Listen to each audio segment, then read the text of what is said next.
Do you guys see that Gesicki one-handed grab?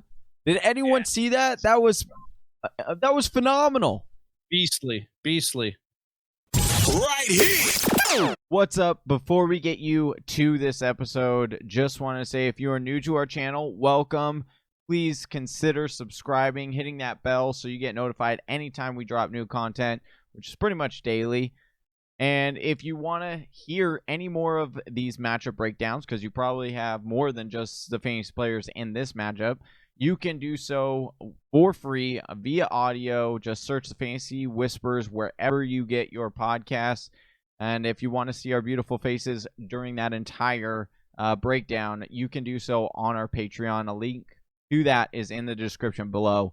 All right, let's get you to this matchup. What's up, Whisper Nation, and welcome to the Week 3 matchup show from the Fantasy Whispers. All right, well, speaking of Gesicki, we're going to see him in our first matchup on the slate because Thursday night, the Miami Dolphins will be visiting the Jacksonville Jaguars. This is a 47.5 point over-under with Jacksonville favored by 2.5. So we know Jacksonville's at home. This is more of a pick-em because if you're not favored by 3 or more at home, it's not the most confident of a favorable matchup per Vegas.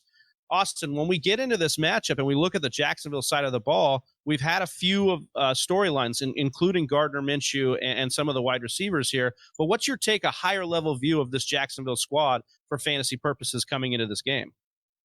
I think we're just getting a sample out of Jacksonville. It's Gardner Minshew looks real, he looks focused, and he looks like he hasn't had to pull out all of his tools yet to advance the ball. I think DJ Chark is still being underutilized. I still think the run game has more to offer. James Robinson has come in and shocked the league, and they're going to have more running backs coming in as Armstead comes off of the COVID list and as Zigbo gets right, which is only going to help this team. Gardner Minshew is still a really young quarterback who comes in with a ton of moxie and talent, and the more confident and comfortable he gets in this system, the better they're going to perform. It's an exciting mystery box to me right now. This still could be the Jacksonville of old, but it sure doesn't smell like it. It looks like an exciting up-and-coming team that is going to be creating a lot of highlights. They might not win as many games this year as their talent could allow, but I think that the future is bright in Jacksonville for the first time in a long time. I'm excited to see what they've done. And Ryan Fitzpatrick and the Miami Dolphins are in a similar boat as well. They've got a lot of playmakers over there, tight end position, wide receiver position, and a host of other halfbacks, along with Ryan Fitzpatrick, who any game can bust you over for 300 yards and 3 touchdowns. So you can't sleep on this team either. It's a little more fun than their last 5 years of record with. So, Sami, when we dig a little deeper in the Jacksonville lineup, what has popped out the most to you? And we'll start with maybe Gardner Minshew because this week he made my waiver wire column. This week he made my waiver wire column as the top QB ad. And it seemed like that was going to be a bad matchup against Tennessee. How confident are you with Gardner Minshew right now? What have you seen? I've seen a lot of good things, man. Just passing the eye test. I mean, he looks amazing, right? He's had a couple of error-prone throws where, he hangs onto the ball a little bit too much. He pads it a little bit too long, or, he doesn't hit the receiver in stride as often. But if you look at the stats, right, he has the 8th fewest pressured dropbacks over the last 2 weeks. He has the 9th highest rate of pass attempts from a clean pocket. 74.4% of his passes come from a clean pocket. So that just speaks to this O-line, right? It speaks to the protection that they provided. And believe it or not, they actually ranked 4th in pass protection. And that's to go along with the 7th in run blocking, right? So this O-line's been a lot better than a lot of people had thought.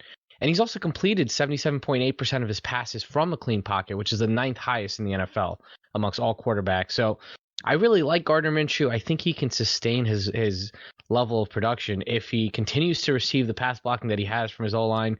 He has the 8th easiest strength of schedule versus pass defenses for the rest of the season. I think he's a no-brainer, and he's that's part of the reason I saw that last year, where I just saw if you give him a good blocking O-line, he could produce really well. I drafted him as a last round every one of my home leagues. I had Cam Newton and Gardner Minshew. I have 100% equity in both of them, and it's paying off big right now. So I think that continues. And he's playing against Miami, Summy. So you've got to like this matchup. 47.5 point over under, and playing against Miami, who just saw Josh Allen shred them through the air. 32nd ranked pass defense. That's Miami. So Yeah. Fire up Gardner, fire up his wide receivers, who I'd love to talk about as well in just a bit here. Yeah, so before we get to those wide receivers, I do want to talk a little bit about James Robinson because he's kind of worked as a workhorse here. When I'll talk about Leonard Fournette and his outlook, the downgrading Leonard Fournette's outlook before he was released by Jacksonville was Chris Thompson's in town and all this target market share that Chris Thompson would dominate. But what are you seeing out of James Robinson and his usage through the passing game? Yeah, I mean, listen, Austin alluded to it earlier, but I mean, you have Raquel Armstead on the COVID list. You have who's the other running back? That was Devin Azigbo. He's hurt. But James Robinson's really capitalized with what he's gotten, right? 57.6% snap share over the first 2 weeks of the season. He's 8th in the NFL amongst all RBs in yards after contact per attempt. He gets 3.88 yards after contact per attempt, which is really efficient. And again, through 2 weeks, Jacksonville O-line ranks 7th in run blocking efficiency, which only boosts my confidence in James Robinson as, an RB2 play. And he's RB15 on the year, straight up, and points per game in half PPR. So that shows that, he's providing that mid-level RB2 value that you did not expect to have from a guy that you picked up 2 days before the season started. And through 2 weeks, it's also encouraging that we see that he's only seen one less target than Chris Thompson. 6 to Chris Thompson, 5 to James Robinson. So again, I think he's going to return RB2 value rest of season, even if Raquel Armstead comes back, even if Devin Azigbo come back. They liked him enough to release Leonard Fournette. And I think they realized that, hey, this is our guy going forward. And I really, you know what I really like, Travi? I really like this coaching staff being able to say, hey, this guy's an undrafted free agent. We're going to still play him. Draft capital doesn't matter, right? Like most teams are hesitant to do that, and they won't do that. So I respect the hell out of this coaching staff for actually recognizing the talent that in the plays that he was making in camp, and then, cutting their lead, cutting Uncle Lenny in favor of him. So that's so as Summy sings high praise of James Robinson, I see Johnny just chomping at the bit to be able to say something here. So why don't you go for it, Johnny? Tell us how you're feeling about James Robinson. If I have James Robinson, if you have James Robinson on your roster right now, you go to the fantasy player that is Summy, and you sell him this bill of goods that Summy just sold you, because you will make out like a bandit. I promise you will not regret it. Because listen, I understand, like, if you look at the first 2 weeks, 57.6 snap per share, that looks great. Hey, yeah, let's get him. You picked him up 2 days before the season. Sounds awesome. But here's the reality. Week 1, he played 100% of the snaps. Week 2, he saw a significant regression due to who? Chris Thompson, who didn't see any snaps week 1. Now you get two other guys, Azigbo and now I'm blanking on Raquel Armstead are coming off of COVID, the COVID list. And I'm not saying that, hey, those guys are a huge threat, but they are going to eat into this production because they are more in Rockwell is like more of a 1-2 down back. And I'm not saying Robinson isn't talented. I think that he has a chance in this league, but I would not say that he is an RB2 for the rest of the season. I would even a little bit of perspective there on the running back situation, but I want to kick it back to you, Summy, because we really got to get into this wide receiving situation, because DJ Chark has been, I mean, not to talk a bunch of smack here, but a disappointment to those who have invested in DJ Chark to be that wide receiver 1 for them this season, or a high-end wide receiver 2. So walk me through what you see happening with this wide receiving core, and if Chark has better days coming, and especially in this matchup against Miami. Yeah, so Chark has definitely been a disappointment. He's been one of my primary buy low candidates as of right now. I think Keelan Cole, his emergence is definitely has a part to play with, DJ Chark's kind of quiet first 2 weeks, right?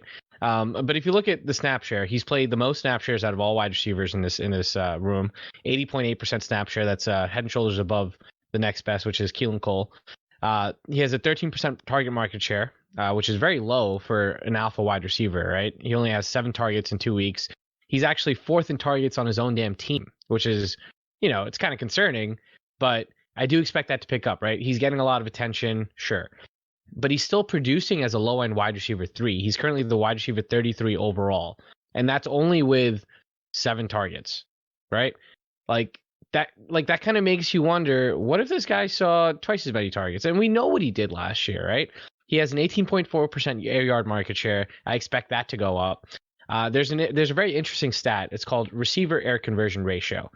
And it's really indicative of like a buy low, like, hey, this receiver is outproducing the opportunity that he's being given. Anything over a 1 is a red flag, meaning that's a good thing. He currently has a 1.3 receiver air conversion ratio. That's 16th among all wide receivers with 8 or more targets. And again, that I trust that metric a lot. That's actually produced by Josh Hermsmeyer, producer of airyards.com. Listen, like I said, Keelan Cole, his emergence is a factor in the passing volume, but again, DJ Chark's volume should increase. You want to keep in mind that Minshew only threw 20 passes in week 1. Again, the buy low opportunity is here. It's going to close pretty quick, and I think it's going to close after this game, where he's going to have to go up against a banged up Miami secondary who ranks dead last in pass coverage. So I think this is a game that we see DJ Chark really bust out again. I think the panel can agree that DJ Chark should be started. I think we can agree in this matchup against Miami, James Robinson should probably be in your lineup here, and Minshew's worth a start as well. But I really want to ask the panel and turn it over here on Keelan Cole. Are we confident in Keelan Cole to do it 3 weeks in a row here, given his market share and what's going on here? Austin, I'll ask you first. I'm still just shook on the receiver air conversion ratio numbers that Summy just dropped in. If you haven't liked and subscribed already, RACR percentages, if that doesn't get you, man, wake up. Get some coffee in you, because that is the juice that keeps us moving. Receiver air conversion ratios brought to you by this one site over in Colombia or wherever it's being recorded, where they're really mining this crazy data. I was just blown away. I'm shook. I'm going to be scanning everybody with above that 1.0 RACR, and I'm making moves this week, Summy. So thank you for illuminating my life with that. With that said, Keelan Cole, this is one of those situations where we can look at stats and we can say, based on the numbers of the past, here's what I predict. But football is a game full of human beings, and when I look at the talent of the wide receiver core, DJ Chark, Keelan Cole, and even Laviska, their high-touted rookie who's coming in here, I don't think you can bank on a number 2 receiver like Cole producing week in and week out. It's early in the season. This team is still figuring it out. If it happens, I'm not shocked. However, this is a small sample size, again, in a game of football that is week in, week out small sample sizes. And I think that Chark is going to emerge as this top option. Cream rises to the top, especially at the wide receiver position. If it happens, I'm not surprised, just like I'm not surprised if any middle of the roster wide receiver pops off, even 2 weeks in a row. 3 weeks in a row, though, I would be surprised. I would not be starting with confidence. I would count my blessings and move on with something a little less cute. Summy, on the other side of the ball, we know that Mike Kosicki is good. We talked about him at the top of the show. We want him to be that breakout guy. 74% of his snaps have come in the slot. We love to see that for a team who had both its slot receivers opt out at the beginning of this year. This is a nice matchup for him, is it not, Summy? Yeah. I mean, Gesicki, you can start him every week now. I mean, like you guys alluded to earlier, 74.4% of his 86 total snaps have come in the slot or out wide. He's seen 64 snaps in the slot, which, again, like Austin said, he's a cheat code, and he's lined up 15 times out wide. He leads the team in target market share, 21%, 16 targets through 2 weeks. He leads the team in air yard market share, 31.1%, and he's third amongst all tight ends with 5 or more targets in yards per route run with 2.71 yards per route run. So, I mean, if this utilization continues, yeah, sure, he had an impressive week 2 performance, but if it continues this way, I think he has a real shot at, being a top 5 tight end on the year if he garners the most targets on his team, if Fitz, can continue to be serviceable, and, if they continue to be in negative game scripts, which I expect them to be. Well, and then you look at the Jags. Well, you look at the Jags, They are one of the worst at guarding the tight end position. You had Jonnu Smith go off last week. Explode last week, yeah. Yeah, and then week 1, you also had blanking on the week 1 matchup. Jack Doyle. Miles Jack does not look like he's good in coverage. Like, he just looks like he's not able to handle these tight ends in coverage, and I really like that observation too. And if we're surprised by the Jaguars on offense being good, we're not surprised that they're not good on defense, given how many players they've gotten rid of over the last couple of years. Correct? But I want to talk about that wide receiving core, Summy. You talked about target distribution on this team. Walk us through the difference between DeVantae Parker and Preston Williams, how they look going forward, but really in specific to this matchup. Yeah. So the split between DeVantae Parker and Preston Williams, it's not fully clear, right? The hamstring injury has hampered DeVantae Parker a little bit. And I think if you look at the numbers, right, Preston Williams has a 28% air yard market share versus 21% for DeVantae Parker. And I think that's 100% due to the fact that the hamstring is limiting Parker's ability to run deep routes, right? I expect that to kind of shift. I expect DeVantae Parker to start getting deeper targets if he continues to get healthy. But again, I think Preston Williams is a really, really good receiver. I think he has a shot to be a number one alpha receiver on any other team. But he just has DeVantae Parker here, who broke out at the end of last season, so it's a little bit tougher this time. According to PFF, CJ Henderson, the rookie cornerback in Jacksonville, he's actually supposedly going to be shadowing Preston Williams. I mean, if DeVantae Parker's not at 100% health, I could see that happening. Preston Williams is the healthier option. He's a more dominant option here. And saw Bill Belichick use Stephon Gilmore on Preston Williams. So we know that the teams are kind of going towards Preston Williams in coverage. Like teams are getting wise to the fact that, hey, this guy's really, really good. We gotta guard him. We can't leave him open, worrying about DeVantae Parker. But CJ Henderson, he's actually played really well, right? He's been targeted on 20% of his routes defended, which is the 9th most. And that's only because like quarterbacks are saying, oh, this guy's a rookie, let me pick on him. But they're throwing into his coverage and they're not coming up with much because he's allowed just a 54% completion percentage and only 1.29 yards per route run. So he's been performing really well as a rookie cornerback. And I think he has a pick really too, doesn't he? I believe he has a pick as well. Absolutely. He's playing really well.